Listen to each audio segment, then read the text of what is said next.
ग्लेठिमसे ढुइग्याम दिमबोरबा मिगादेदा दिमसोबा थेन वाराकिनबारी रोलाबारी चुबामुला स्योङ बाडी ढुइग्याम दुङलताबा धिमेमेदा दिमथेन वाराकिनबारी बितासी ग्लेठिमसे रोलाइलाबाचु खाप्पै बिमगाछा हिन्न तन्दे 2077 सालरी खाबा ढुइरी परप्ताबा दिमेमेदा रोलाइलाबा हिन्न श्रुदा लागिरी ग्लेठिमसे मनसुनजन्य विपद प्रभावित निजी आवास पुनर्निर्माण तथा पुनर्स्थापना अनुदान कार्यविधि 2077 याङलाङ वनछाङरी बाबामुला चुआनछार दुङालरी मुबा मिकदेदा माइबागे राङला दिमगामरी मुबा विपद व्यवस्थापन समिति से लासेदामुला ओजा मिकादेलामिन जिल्ला विपद व्यवस्थापन समिति से सेङसेदामुला राङला उडादेन दिम बोरबा मिला गुङ्री सम्झौता ताबलिछा दिम सोबागे गाछा वङसेदामुला दिमसोबा रिपिनबा डेबो हिमाली जोङ्री लाखङा पहाडला जोङ्री लाखबली तराइला जोङ्री लाख सोमदोना पिनसेदा मुला दिमसोबा अनुसार ग्लेठिमसे चु डेबो निरेम सोमरेम लासी बै खातारी डोनसेदा मुला डुइसे दिम सोबारिन आताना लाबा मुजिबिसम ग्लेठिमसे दिम सोबामराङलुबारी लाख सोमदोना पिनसेदा मुला तासै दिम क्योन्दा सिन्तासेदा मुला विसम 50,000 दोना पिनसेदा ताबा मुला चु डेबो पिनबागे राङला पालिका प्रदेश दिन संघीय ग्लेठिम डिग्दासी पिनसेदा मुला जिल्ला विपद व्यवस्थापन कोषरी डेबो ग्लागिरी युवालिछा प्रमुख जिल्ला अधिकारी से सम्बन्धित महिला बैंक खातारी पुइबा विधि सोचेदा मुला कार्यविधि अनुसार गाउँपालिका नगरपालिका उपमहानगरपालिका से क्रमशः चुई चुङादेन बोगल्गी प्रतिशत प्रदेश ग्लेठिम से बोगल्गी से 2% आर्कु डेबोचा संघीय ग्लेठिम से पिनसेदा मुला चु ज्याबागे विपद जोखिम न्यूनीकरण तथा व्यवस्थापन प्राधिकरण से लासी तिबा मुला चुराङबा दिमगादे सोबादा विदासी संघीय ग्लेठिम ग्याम बोगल्गी करोड याङबा मुला जिल्ला विपद व्यवस्थापन समिति से लाभा निर्णय देन रिबा अन्सार ओजा डेबो जोङ्री पुइबारी चुबामुला तुग्युङ माला डुइसे दिम बोरबा जोङकादे म्याग्दी स्याङ्जा पर्वत भोजपुर धनकुडा थेन बाजुराला दिम सोबादा विदासी गिक्छा रेमला डेबो संघीय ग्लेठिम से पुसिजिनबा मुला थेराङनुन लादासी स्यानग्लारी डुइसे दुङाल ताना लाबा जोङकादेरिनुन कार्यविधि अनुसार डेबो पुइबागे चुसिजिनबा मुला सिन्धुपाल्चोक बागलुङ बाजुरा अछाम म्याग्दी कालीकोट नुवाकोट जाजरकोट दार्चुला बझाङ दाङ गोर्खा मकवानपुर तनहु अर्घाखाँची स्याङ्जा रसुवा धनकुटा सङ्खुवा सभा गुल्मी मोरङरी तुक्युङमा डुइसे लानन दिमकादे बोरबा मुबा चुराङबा दुङाल लिच्छा दाप्पेन दिमसोबा विवाताम ओदेबा सजिलो आरे बेनान तहला ग्लेठिम नाम्सा दिमरी मुबा मी गादेसे रो आलाना चुगे थुमसेदा आरे थेतासी ग्लेठिमसे लाबाचु गोङमारी बेनालान रोयाङला विवा मानबा मुला थुजु छे विपदला फिरी गोबालाई चना खोइनुन ताबन्ताई राष्ट्रिय विपद जोखिम न्यूनीकरण तथा व्यवस्थापन प्राधिकरण दर्शकवृन्द नमस्कार। कार्यक्रम सुरक्षित नेपालको यो नयाँ र नवीन श्रृङ्खलामा यहाँलाई हार्दिक स्वागत छ। म किशोर निरोला। राष्ट्र विपद जोखिम न्यूनीकरण तथा व्यवस्थापन प्राधिकरण र नेपाल टेलिभिजनको संयुक्त प्रस्तुति कार्यक्रम सुरक्षित नेपालमा हामीले नेपालमा हुन सक्ने र जान सक्ने प्राकृतिक र गैर प्राकृतिक विपदबारे यहाँलाई जानकारी दिँदै क्षेत्रीय न्यूनीकरणको लागि प्रयास स्वरूप हामीले कार्यक्रम उत्पादन गर्दै आएका छौँ। साथसाथै प्राधिकरणले हप्ताभरि गरेका विभिन्न किसिमका गतिविधि समेत चर्चा गर्दै आएका छौँ। दर्शकवृन्द आजको श्रृङ्खलामा हामीले आगलागीसँग सम्बन्धित विविध विषयहरू समेट्दैछौँ। दर्शकवृन्द यो साता देशभर विभिन्न ठाउँमा धेरै आगलागीका घटनाहरू भएका छन्। ती आगलागीका घटनामा परेर केही व्यक्तिको मृत्यु भएको छ भने अर्बौं सम्पत्तिको नोक्सानी समेत भएको छ। कार्यक्रमको पहिलो विषयवस्तु स्वरूप आगलागीका घटनासँग सम्बन्धित यी विशेष रिपोर्ट प्रस्तुत गर्दैछौँ। झापाको मेचीनगर 14 दुवागढी स्थित मनसा फुडद्वारा उत्पादित मगमग चाउचाउ उद्योगमा भीषण आगलागी भएको छ। झापा र मोरङका 9वटा दमकलले आगो निभाएका थिए। शनिबार बिहान 4:30 बजेबाट सुरु भएको आगो 13 घण्टापछि नियन्त्रणमा आएको जिल्ला प्रहरी कार्यालय झापाले जनाएको छ। आगो नियन्त्रणका लागि नेपाली सेना, नेपाल प्रहरी र सशस्त्र प्रहरी खटिएका थिए। प्रहरीले विद्युत सर्ट भएर आगो लागेको हुन सक्ने अनुमान गरेको छ। जुत्ता उद्योगमा आगलागी भएको 2 साता नबित्दै शनिबार मेचीनगर नगरपालिका स्थित मगमग चाउचाउ उद्योगमा आगजनी भएको थियो। उक्त आगलागीबाट 1 अर्ब बढीको क्षति भएको अनुमान गरिएको छ।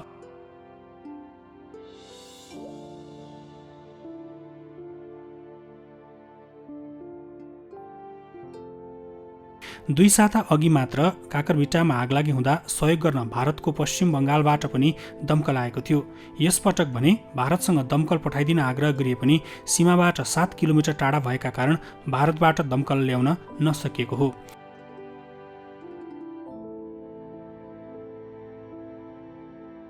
मेचीनगरमा रहेका ठूला उद्योगमा धमाधम आगलागीका घटना भइरहेका छन्। पछिल्लो 11 महिनामा मात्र मेचीनगरका 3 ठूलो उद्योगमा आगलागी भएको हो। 3वटै उद्योगमा लागेको आगोका कारण विद्युत सर्ट देखाइएको छ।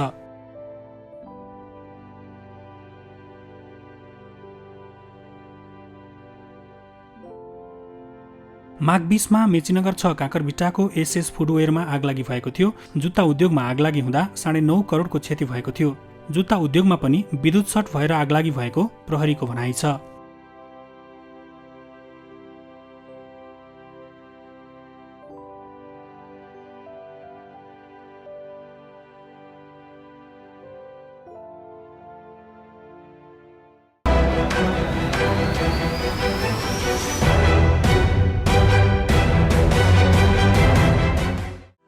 दाङको तुलसीपुरमा जुत्ता चप्पलको गोदाम रहेको घरमा आगलागी हुँदा 5 जनाको मृत्यु भएपछि तुलसीपुर शोकमा डुबेको छ। मृत्यु हुनेमा अर्घखाँची घर भई हाल सोही घरमा भाडामा बस्दै आएका 40 वर्षीय नगदीर अली, उनका 13 वर्षीय छोरी सुजिता खातुन अली र 5 वर्षीय छोरा अबिदिन अली रहेका छन्। त्यस्तै सुर्खेत घर भई हाल भाडामा बस्दै आएका 16 वर्षीय मसिन बकस र उनका भाइ 14 वर्षीय हसन बकस रहेका छन्। बकस जुत्ता चप्पल पसलका सञ्चालकका छोरा हुन्। सोही घरमा राति 2 बजेदेखि आगलागी भएको थियो। आगो कम भएपछि 7:30 बजेतिर शव निकालिएको हो। मृतक मध्ये घरको तेस्रो तलामा 3 जना र चौथो तलाबाट 2 जना निकालिएको हो। 5 जना निसासिएर मृत्यु भएको प्रहरीको प्रारम्भिक अनुमान छ।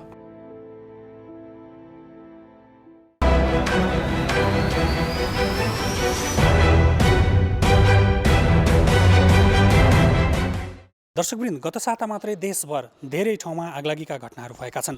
आगलागीबाट हुने क्षति र यसको पूर्व तयारीका लागि राष्ट्र विपद जोखिम न्यूनीकरण तथा व्यवस्थापन प्राधिकरणले कसरी काम गरिरहेको छ, विशेष गरी आकस्मिक रूपमा आगलागीजन्य विपद न्यूनीकरणका लागि र त्यसबाट हुने क्षति न्यूनीकरणका लागि स्थानीय तहहरूले कसरी आफ्नो भूमिका निर्वाह गरिरहेका छन्, त्यसमा आवश्यक पर्ने उपकरण लगायतका विषयमा कसरी बन्दोबस्त भएको छ अथवा पूर्व तयारी त्यो हिसाबले गरिएको छ, यी विविध विषय समेटेको अर्को विशेष रिपोर्ट प्रस्तुत गर्दैछौँ।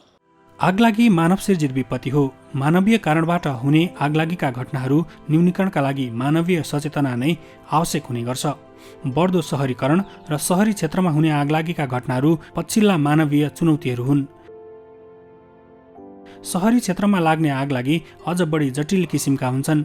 एउटा घरमा लागेको आगो सजिलै नजिकको घरमा सर्न सक्ने हुन्छ भने साँगुरा तथा दमकल छिर्न नसक्ने बाटो छेउछाउ आगलागी भएमा क्षतिको दर पनि डरलाग्दो हुने गर्छ। उक्त क्षेत्रमा छोटो समयमा नै आगो ठूलो क्षेत्रफलमा फैलन सक्ने सम्भावना पनि उत्तिकै रहन्छ। आगलागी नेपालको विपदको सन्दर्भमा एउटा चुनौतीपूर्ण घटनाको रूपमा विकास भएको छ। अझ सहरी क्षेत्रमा त यो एकदम भयावह रूपमा अगाडि बढेको छ हैन। अब हामीले झापाको घटना लिन सक्छौँ, दाङको हामी मुगुको घटना लिन सक्छौँ। धेरै ठुलो धनधनको क्षति भएको छ। अब अझै यो सुक्खा मौसममा हावाहुरी र आगलागी घटनाले धेरै ठुलो समस्या ल्याउँछ। त्यसकारणले यो क्षेत्रमा हामीले धेरै नै गर्नुपर्ने छ। यसमा चाहिँ हामीले अध्ययन अनुसन्धानदेखि लिएर यसलाई घटाउने उपायहरूको खोजी गर्ने, जनचेतना अभिवृद्धि गर्ने र दमकलको सही ठाउँमा सही ढङ्गले दमकलको व्यवस्थापन गर्ने, दमकलका विकल्पहरू पनि खोज्ने, जनताहरूलाई आगलागी नियन्त्रण सम्बन्धी तालिमहरू प्रदान गरेर उहाँहरूलाई पनि आगलागी नियन्त्रण गर्ने कुरामा एउटा साझेदारी कायम गर्ने लगायतका कामहरू हामीले अगाडि बढाउनु पर्नेछ। अगाडि बढाइ पनि राखेका छौँ। अझै पनि थप क्रियाशील हुनुपर्ने जरुरी देखिन्छ।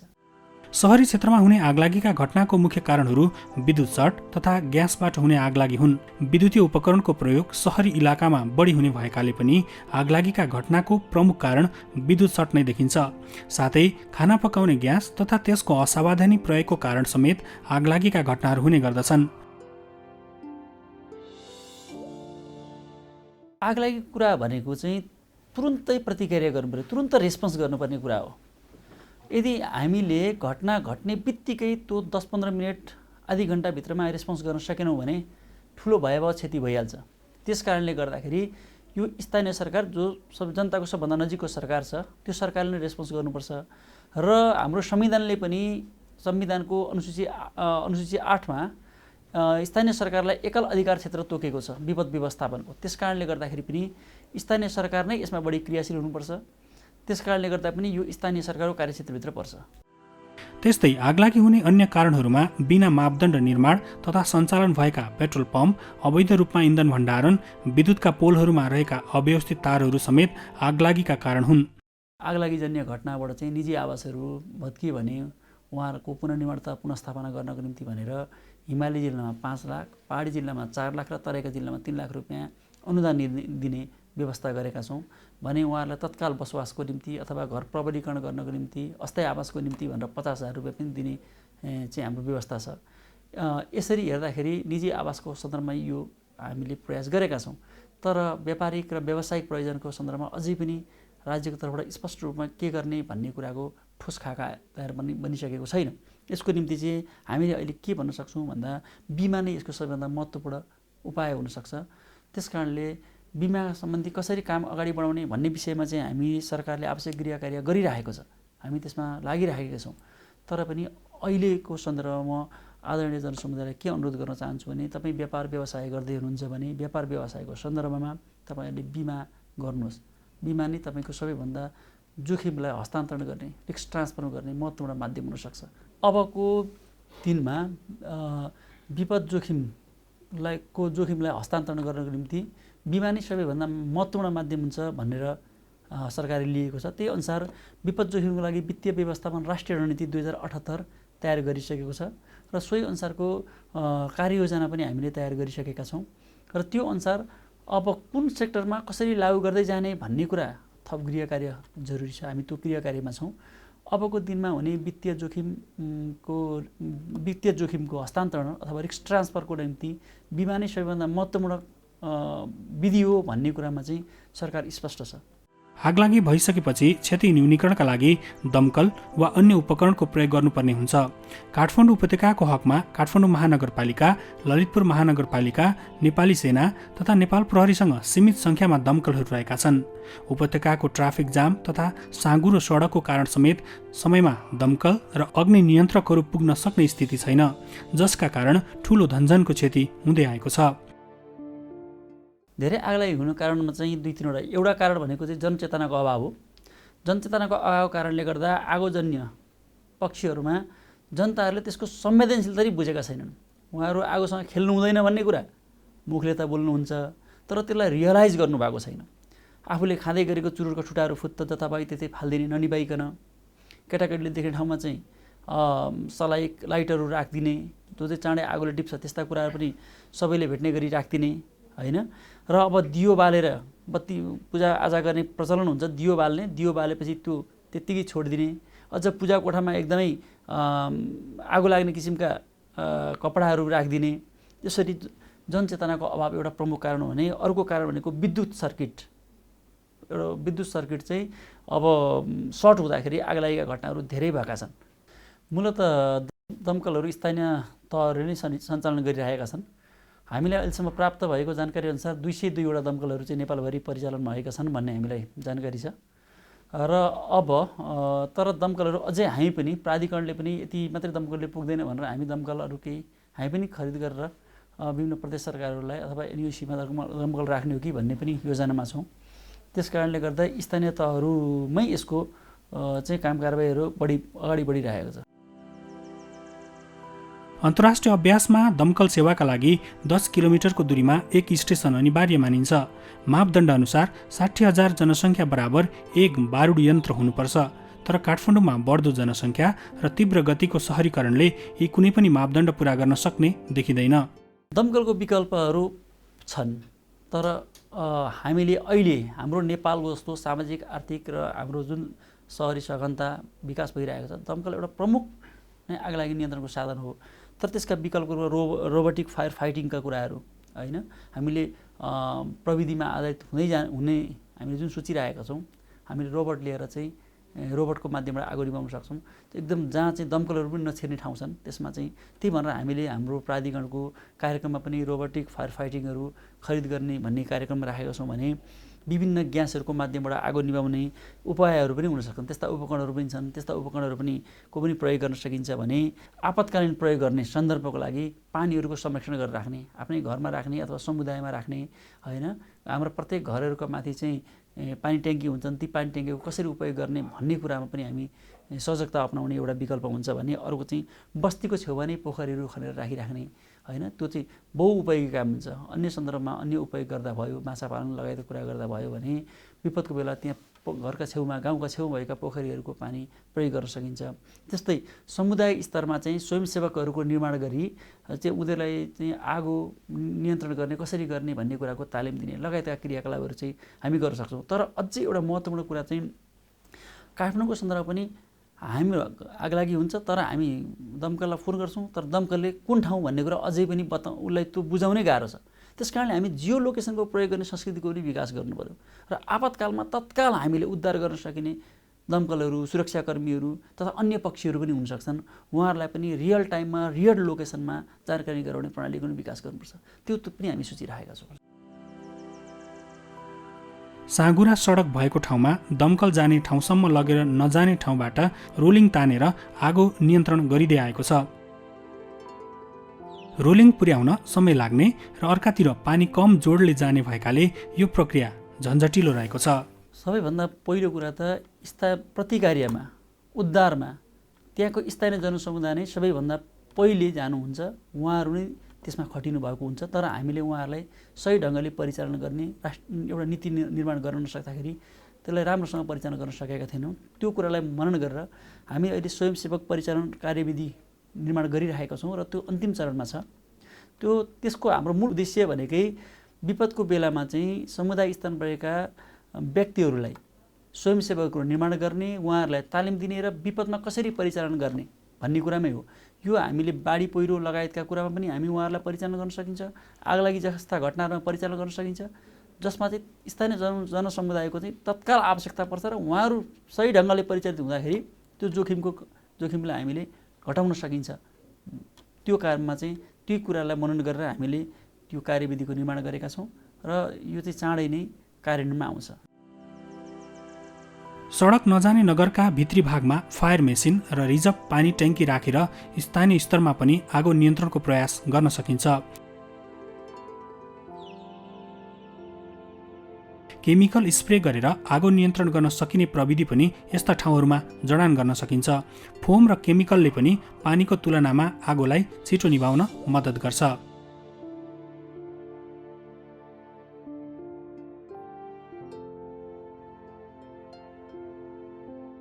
जाडो मौसममा चाहिँ आगो ताप्दाखेरि जथाभावी आगोको दुरुपयोग गर्ने, आगो बालेको ठाउँमा व्यवस्था गर्ने, होइन, त्यो कारणले पनि आगलागी भएका छन्।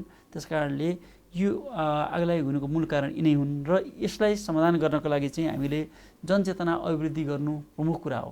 मान्छेलाई मुखले भन्नुभन्दा पनि उसको जीवनमा उसले भोग्ने गरी, उसलाई अनुभूत हुने गरी नै चेतनामा अभिवृद्धि गर्नु जरुरी छ। देशभर धेरै आगलागीका घटनाहरू हरेक वर्ष हुने गर्छन्। आगलागी भइसकेपछि त्यसबारे सोच्ने हाम्रो पुरानै बानी छ। देशभरि सबै नगरपालिकामा दमकल अझै पुगिसकेका छैनन्। पहाडी जिल्लाहरू विकट हुने भएकाले गाउँपालिकामा नै भए पनि समयमा दमकल पुग्न सक्दैनन्। त्यसकारण कम्तीमा एउटा वडामा एउटा पूर्वाधार भए जोखिम न्यूनीकरण गर्न ठूलो मद्दत पुग्न सक्छ।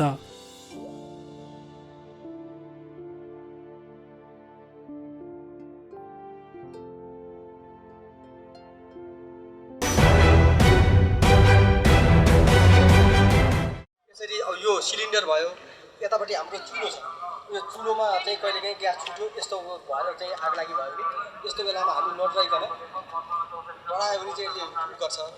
यसलाई नडराइकन यहाँ लगेर ब्लक गरिदिनुहोस्, यसले चाहिँ आगो दिन्छ। अर्को अब यो पोल्छ कि भन्ने पनि लाग्न सक्छ। त्यस्तो अवस्थामा यसरी चुलो यतापट्टि चाहिँ गएको छ भने यसलाई चाहिँ पाइपलाई बेन्ड गरेर पनि आगो निभाउन सकिन्छ। यस्तो भयो, यसलाई चाहिँ अब यो चाहिँ ओरिजिनल पाइप हामीले हाल्न पनि यस्तै हो, यो अलिक कडा हुन्छ। अर्को चाहिँ नरम पाइप त सजिलैसँग गर्छ, यो चाहिँ अलिक त्यति सजिलो हुँदैन। यसलाई बिस्तारै यसरी बेन्ड गर्नुहोस्, आगो निभ्दै जान्छ। बेन्ड गरिदियो भने पनि निभ्छ, औँलाले छेकिदियो भने पनि निभ्न सक्छ। यसरी अब अघि चाहिँ हाम्रो चुलोतिर निक्लिएको थियो, अहिले चाहिँ रेगुलेटरबाट यसरी निक्लिन सक्छ।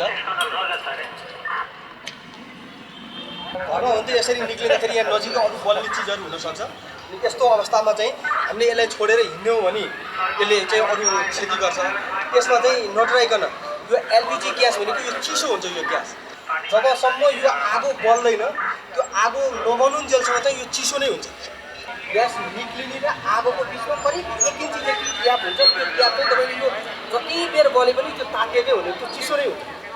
त्यहाँ लिएर गएर आगोको र त्यो रेगुलेटरको जुन त्यो टिप छ, टुप्पो छ, त्यसको बिचमा गएर औँलाले चाहिँ 1 सेकेन्ड तपाईँले प्लग गरिदिएपछि यो आगो निप्छ। डाङ्गे औँलाले केही गर्नु पर्दैन, यतिकै देर लाग्छ। नातिनी ननातिनी त्यस्तो देखिन्छ। यो औँलाले तातो पनि हुन्छ। हामीले पिट्न पनि सकेनौँ, हामीसँग यो सामान्य बाल्टी हो। यो बाल्टीलाई लिएर गएर त्यो बाल्टी पाल चाहिँ हुँदैन, पाल रहेछ भने चाहिँ छेड्दैन। त्यसमा यो सफा छ भने यसलाई चाहिँ लिएर गएर यसरी बाल्टीले पानी दाहिने देब्रे, अथवा चाहिँ तपाईँ देब्रे गर्नुहुन्छ भने देब्रे अनि दाहिने तपाईँको आफ्नो चाहिँ कुन हात चल्छ सामान्यतया त्यो दाहिने देब्रे गरेर यसरी छोपिदिएपछि यो निप्छ। त्यसो गरेर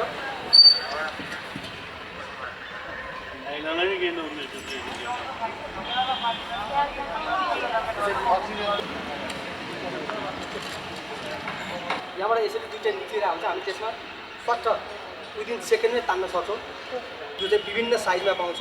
हाम्रो अब लाइफ साइजमा चाहिँ चाहियो भने चाहिँ हामीले ठुलो साइजको यो मान्छेको बडीलाई फुल कभर गर्ने खालको चाहिँ ल्याउनु पऱ्यो। मान्छे त त्यो पोलेपछि एक त उसले प्रोटेस्ट गरे भएको हुनाले उसले आफ्नो हरकत त गर्ने नै भइहाल्यो। आगो लागि भएपछि त उसलाई पोलेपछि उसले झन् अझ बढी हरकत गर्छ।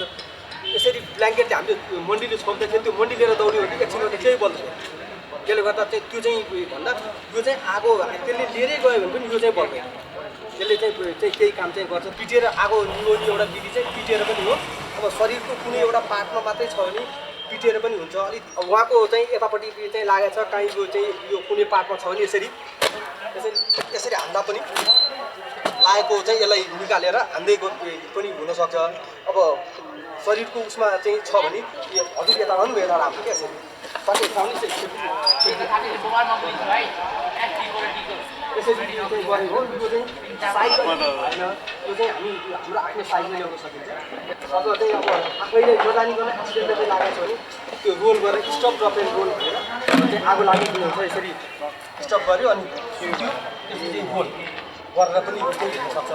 अब त्यो त आफैले लगाएको मान्छेहरूको त्यो यसको प्रयोग विधि चाहिँ फुल द पिन। यसको पिनलाई हल्का प्लास्टिकले प्रोटेक्ट गर्न राख्यो, यसले खासै फरक पार्दैन। फुल द पिन तान्ने, एम टु द फायर आगोलाई ताक्ने, त्यसपछि स्क्विज। यो अब पिन निकालेपछि यो खिचिन्छ। अनि यो खिचिनबाट रोक्नको लागि पिन हाले हो, यो चाहिँ यसरी खिचिन्छ। यसलाई स्क्विज गरेपछि यहाँबाट पाउडर आउन सुरु हुन्छ। अनि त्यसपछि आगोको यो त एउटा हाम्रो सानो छ, ठुलो आगो एरियामा सबैतिर पर्ने गरी यसरी बढार्ने। यसलाई चाहिँ पास फर्मुला भन्छ, PASS।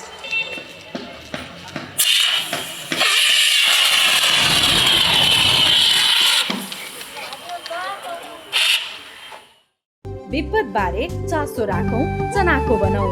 राष्ट्रिय विपद जोखिम न्यूनीकरण तथा व्यवस्थापन प्राधिकरण।